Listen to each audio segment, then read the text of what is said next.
everybody, welcome back to the Fermented World Brewing channel. Today we're looking in on the new recipe of the Vikings Blood, and we're going to see where that is at. So what am I going to do is I'm going to remove that because I need to place it on something upside down so that we don't have any contact with anything that's dirty, because this is probably going to be used again if it's not finished fermenting, which it should have done. But does that mean that it has? No, it doesn't mean anything. It means that it should have done. But the problem that I've been having with the yeast recently, I just never know what it's going to be like until I get to it and we have a look. So let us take a hydrometer reading to determine if it is finished.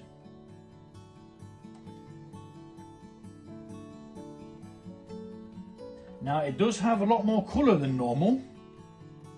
Normally it would have been a lot paler than that, I believe. It looks mighty fine to me.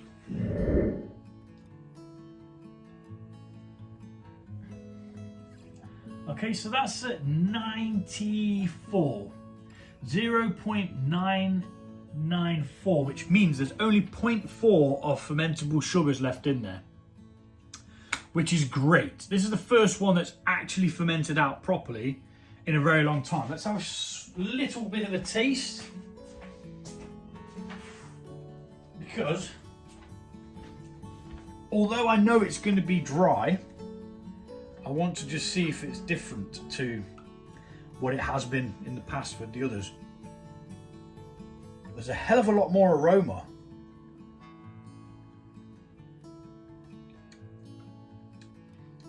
Still dry, obviously, but aroma and colour I do actually think is better. And when we add the next lot of dried cherries, that'll make it even darker. Yeah.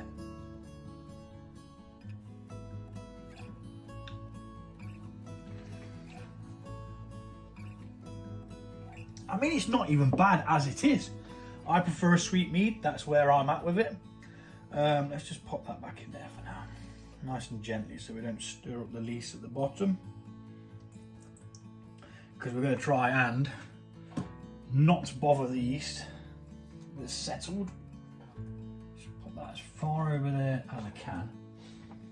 And what we're going to do is, as we're going to be using this, I need to first of all attach that to that. Then we need to measure out some fermentation stoppers, which, oh bloody hell, don't knock the mead, which are Campden tablet and potassium sorbate. So half a teaspoon per gallon. That's about 2 gallons, so 1 full teaspoon.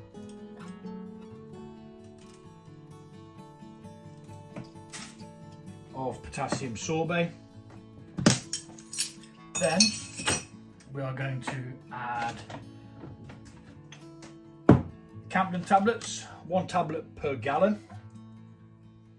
Again, this is just over 2 gallons. We will lose a little bit. If you remember, at the beginning of this recipe, we did actually add a little bit more because we knew we'd lose some to the fruits, and we will lose some more to the dried fruits in secondary. But what we lose in volume, we then gain back with natural sugar sweetness and just colour and so on. We're going to get this in here. You want to be gentle when you're grinding your Campden tablet down. You want it to be nice and fine, but you don't want to drill it into the sides. I learned that quite early on. Although these Campden tablets that I'm using now, they're actually better for this purpose. These are by Bigger Trading, so I think they're bigger jugs, I think the name is.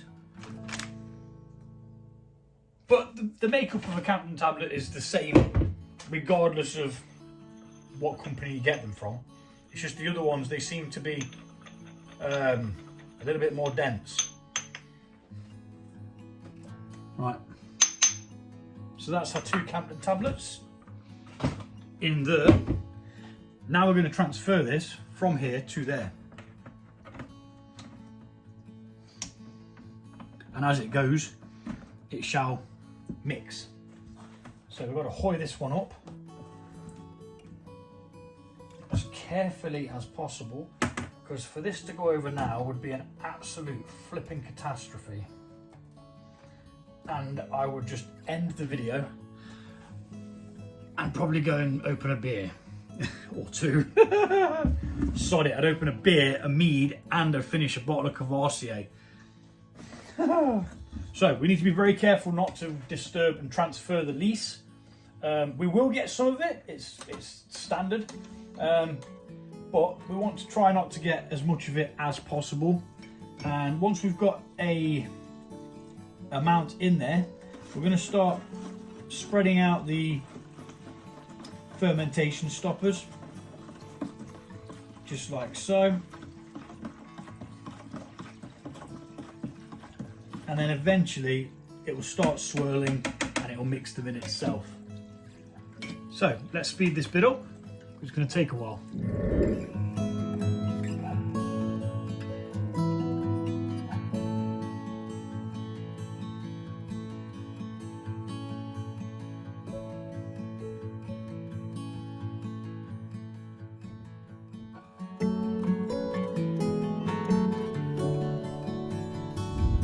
Ran into a bit of a problem with the auto siphon. Because I'd mashed up the berries, I had to use this, what would you call it, like a mesh bag to cover the nozzle, because it just kept getting blocked up with all the gunky McGunk face in the bottom there. That's all waste, that'll go on the compost, which I'm going to go get rid of now. And then we're going to add dried cherries and honey to this. Okay, so this is now going to get transferred back into here, which is now clean and sterilised. We're going to be using the auto siphon for this, hopefully without any hiccups now that there's no chunky bits. I couldn't fathom what was going on because that doesn't normally happen, so maybe, just maybe, you shouldn't crush them down as much as I did. Or be prepared to use a mesh bag. It's 6 of one and half a dozen of the other, isn't it? Put that down there. Stabilise that. He says. Oh, that's bloody heavy. And then we're just going to bring that over to here, where we're going to add some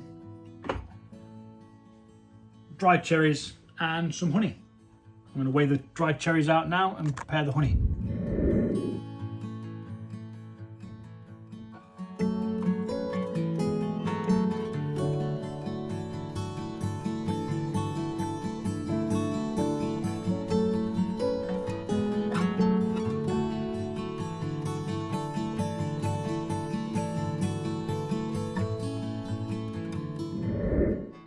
Okay, so we transferred it. We still had a bit of trouble. Now, because of the trouble that I had with transferring it, I've disturbed all the lees and the yeast that was just dropped down to the bottom. I've disturbed that and now it's all back in here, but it will drop out again during like the 2 weeks that it's going to be sat in secondary. So we're going to put in one of these, which is 720 grams. And we're going to take another hydrometer reading, see where that's at, see if that is at the sweetness that we're going to want it at. Always lick your lids. We're going to pop this honey in and then we're going to gently mix it with this. We do not want to add oxygen to this now. If we add oxygen, it will spoil, or there's a possibility it will spoil. So we've got to be very gentle. And then yeah, we'll take a hydrometer reading again, see where it's at.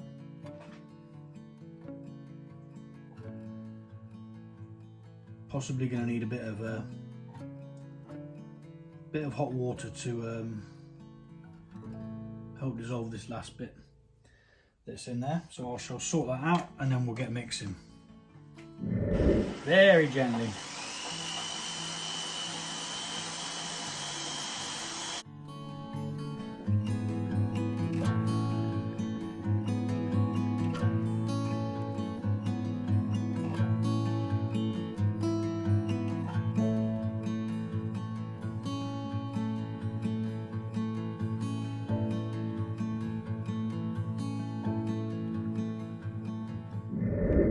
So now we're going to check to see whether that has been dissolved into the liquid. Get your spoon, you drag it along the bottom, and if you see any residue, it means you need to mix more. We're looking pretty good, to be fair. I see no residue, which means, oh, we have got a bit more actually around them edges. So I'll probably finish this off manually with just the spoon, because it's minimal and it's in the corners, which this can't reach. Now, if it was at the beginning of the brew that we were creating, putting it together, what we'd do is we'd absolutely blast it, because we want oxygen in there as well. But at this point, we do not. We don't want the oxygen, but we do want that honey dissolved into this liquid. I mean, it's almost there. It's literally a very small amount that's obviously been pushed through to the corners. And so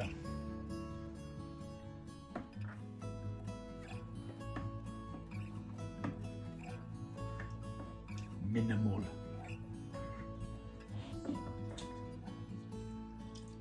Yeah, we're pretty much done. Get the hydrometer, and this will tell us how sweet it's going to be.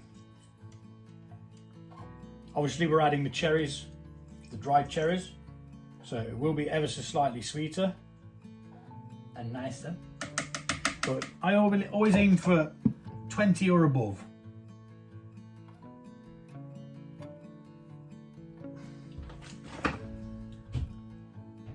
And it's bang on the 20 mark, which is absolutely perfect. But let's test it.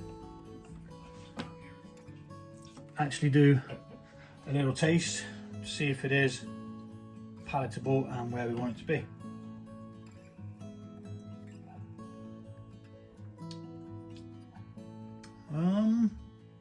It possibly could be sweeter, but it's nice enough.